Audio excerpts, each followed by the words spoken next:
You know that sound. Another day and another Tuesday for a noon whistle. I'm Chris Trottier. And I'm John Anzalone, and we're here with our special guest this week, Patrick Gloglovsky, General Manager of Milwaukee Bucks Gaming and Esports Manager, correct? Correct. All right. Hey, great to have you, Patrick. Patrick, also a 2016 graduate of Elkhorn Area High School. I'm very happy to be here. And heard. Yeah, and a 2020 graduate of Marquette University. Congratulations. That's right. Thank you. It's good to have you. Hey, before we get too deep into this, I had to pull a little something out of the archives for you guys today. Now, Chris, I don't know that you've ever seen this, but this is Patrick. And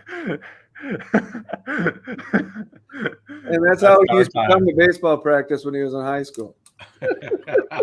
Dark times, Mr. Anzalone, dark times. So sorry about that. I couldn't spill the beans early, but I was saving that one.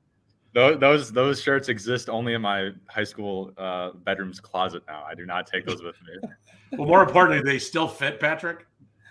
I hope I put on a little bit of weight since then. I tried to build myself out a little bit, so maybe not, but I don't know. We'll see. Hey, based on how you look, I'm sure they do. So, hey, not too many people could pull that off, but you did. So, pulling it off is generous. I appreciate that. Though.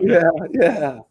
So, hey, your job with the Bucks. How interesting is that?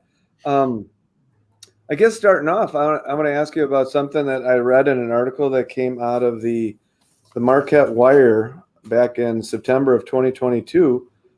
And you were at the ceremony for the Bucks when they won the 2021 championship. And with the general manager, you said, hey, the next time we're going to be up here is for esports. And what happened from there? Yeah, so that was a ring ceremony for the employees for the Bucks. I didn't really do anything to earn that, so I just got like a piece of the court. Like I wasn't there for the championship, so but I still got it. I was still there. It was still great. It was still cool to be there. And John Horst and Peter Fagan, who's the president of the Bucks, were taking pictures with all the employees, and I walked up and they announced me as like the esports manager, which was great. And then I was like, listen, John, Peter, next time we're going to be up here, it's going to be for Bucks Gaming when we get a ring. And that was before we even started playing in season 5. And then season 5 just happened to be probably the most historic year for Bucks Gaming ever. And we turned our season around, going from like 4 wins in season 4 to winning the championship in season 5. And so indeed, that was the next time we were up there, was for Bucks Gaming. And we had like a great celebration and a great day. Bucks Gaming Day was dedicated to the Milwaukee County area, and haven't gotten the rings quite yet, but that's coming up soon. So I said it as a joke, but it ended up being for real. So that was a cool moment to reflect on. If you dream it can happen, right? Right. I guess so. Is it normal? Like I'm a little bit in the dark. Obviously, Elkhorn's got a strong esports program. Yeah. Is it common for NBA or professional sports teams to have also have an esports team? Great question. So common insofar in the NBA, yes, 22 out of the 30 teams have an esports team, but it's just 2K, NBA 2K. But like NFL, MLB, there's like some teams are invested in the esports organizations, but they don't like have their own esports organization that they claim to their name. So common in the NBA, yes, but not common in like sports worldwide. How did you so tell us briefly, what's the path from Marquette, who, by the way, the basketball team's having a great year. Great year. Smart. Yeah. How did you go from Marquette grad to let's expand your title a little bit here, general manager of the esports team? How did that all come about? Yeah, for sure. So like when I got to college, like senior year of high school, freshman year of college was like really when I like identified this passion for esports and like wanting to pursue it as a lifelong career. I started Marquette Gaming and esports my freshman year of college. It was just a social club at the time. It was just like a way for people to experience esports at a social level and meet different peers and friends.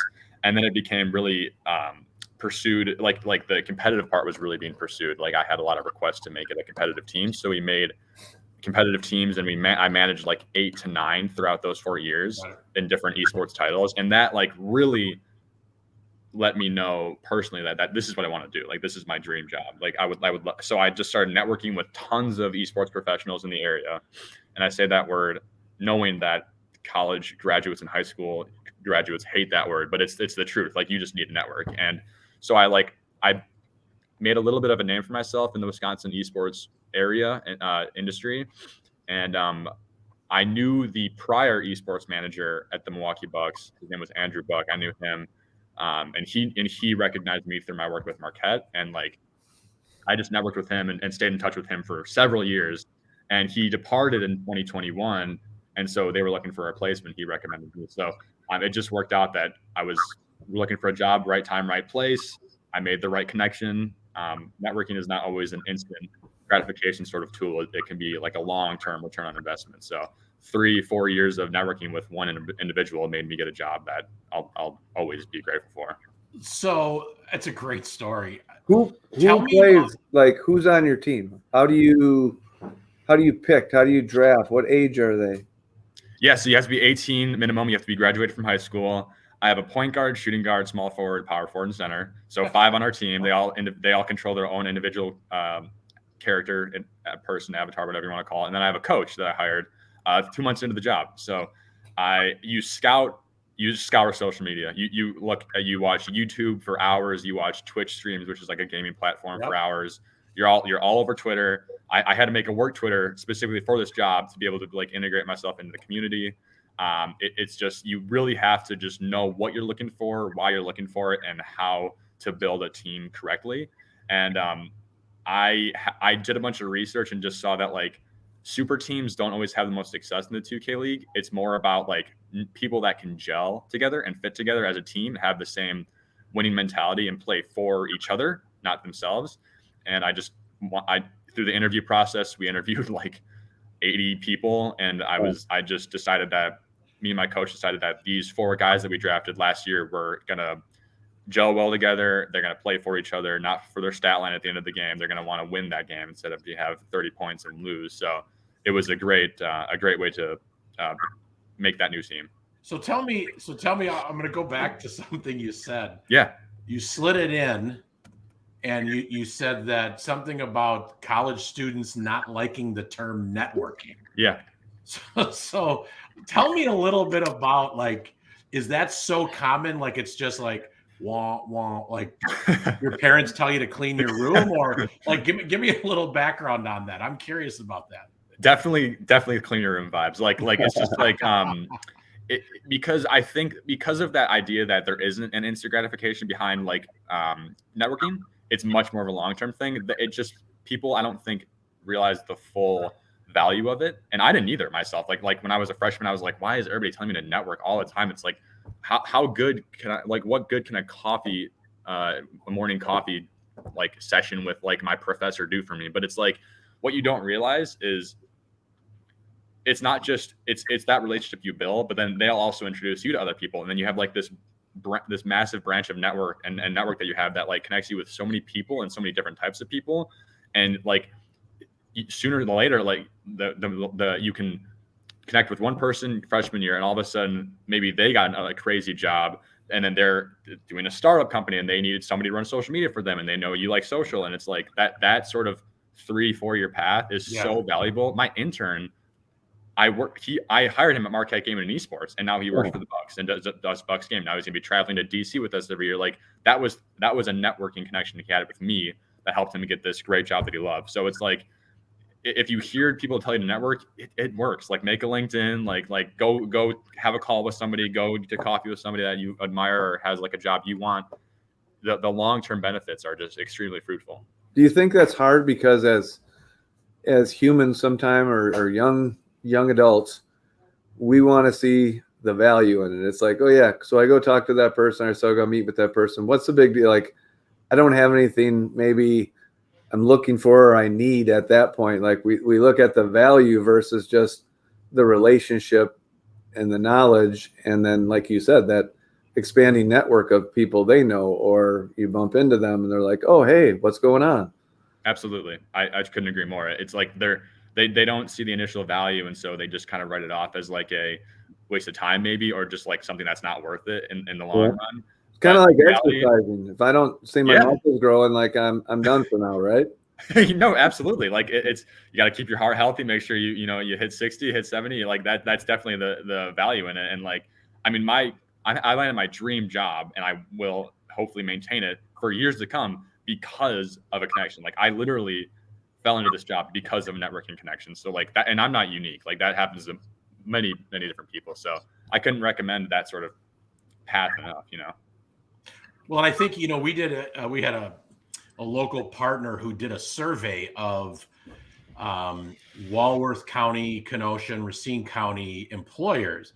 The return wasn't high, but collaboration/teamwork came up regularly. And I think, people don't realize that in that same vein of collaboration and teamwork, we're also talking about expanding your team, Absolutely. collaborating outside of your small group.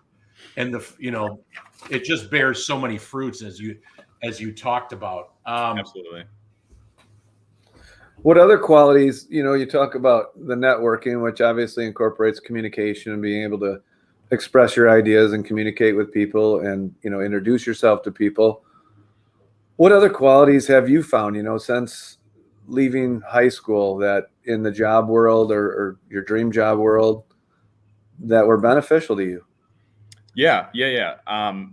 I would definitely say organization. Like that seems kind of cliche too, but like being able to organize your thoughts and organize your goals and your like whether they're short-term or long-term goals, like being able to stick to something like that is very important, just because, sounds silly, but like scratching off, your to-do list for the day, that's really productive and that feels really good. And like that sort of progress and that sort of goal making and maintaining can really help boost your career, I think. But also relationship building. I know you kind of touched on it, but like relationship building is so important. I mean, I still talk to my professors that I had at Marquette. I still talk to some high school teachers I had in high school. I have a great amount of relationships here at the Bucks that like have really helped me advance my career in the short term and will definitely help me in the long term as well. So organization, relationship building, and maybe just communication in general. I'm biased because I went to school for communication, but it's important to be able to, I would say, just connect with people on an interpersonal level and being able to and communicate your goals and communicate your desires for a healthy work environment. And these are all kind of relatively vague, but I mean, every career path is so different that it requires different skill sets, I would say. Just passion, like passion and making sure what you're getting into and how to effectively get into it. Like my esports goals were completely different than my PR goals. I lived in New York for a little under a year and I did PR there, and like that helped me a lot, but they're just completely different fields, obviously. So just kind of understanding what goes into each industry and what it requires from you. Well, certainly the attributes that you've listed are things that apply everywhere, no matter Absolutely. what you do. Yeah. I mean, so circling back to esports, what are you looking forward to? What does the next couple months look like for the Milwaukee Bucks esports team? Yeah. So we actually start our season in March. Okay. So All right. we're looking to defend our title. Like that's like goal number one for my team is to look to defend our title. We just in the off season, we just remodeled our facility. It was kind of like this reward I wanted to give our guys for winning the title.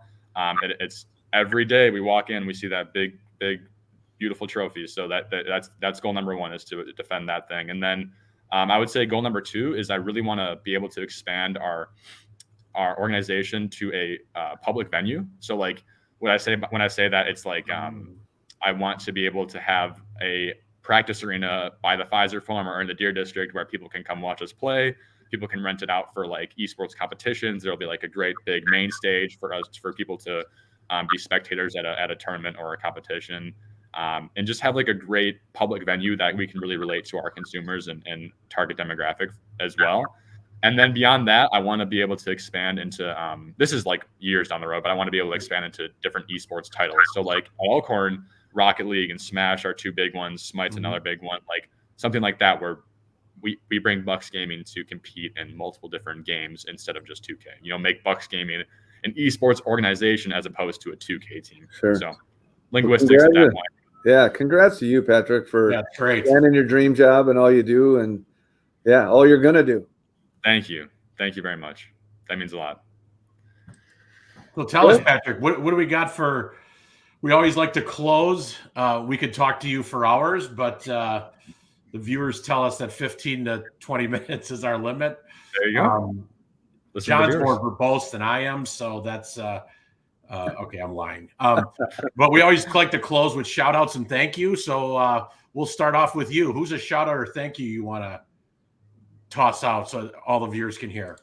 Most definitely. I mean, right off the bat, I'll just say the organization I work for, the Milwaukee Bucks, it's an absolutely terrific, progressive, forward-thinking organization that will just it'll exist until it'll be around forever. The Bucks are a great company. But I also, and this may be corny, but I also really want to shout out to Coach Anslin right here, because I actually I use many of the mindsets that he adopted and practiced in high school, and a big part of that program was switching to Coach Angelin as the new head coach. And I think that seeing that how he rebuilt the culture, rebuilt the culture is a big one. The culture, the mindset behind it, and like the effort and practice, and I would just say culture and mindset. The way he rebuilt that from the years prior really inspired me, because for those that aren't aware, Bucks gaming was terrible in season 4, the year I got there, and I knew something wasn't working, so I knew we had to rebuild our culture, our attitude towards things.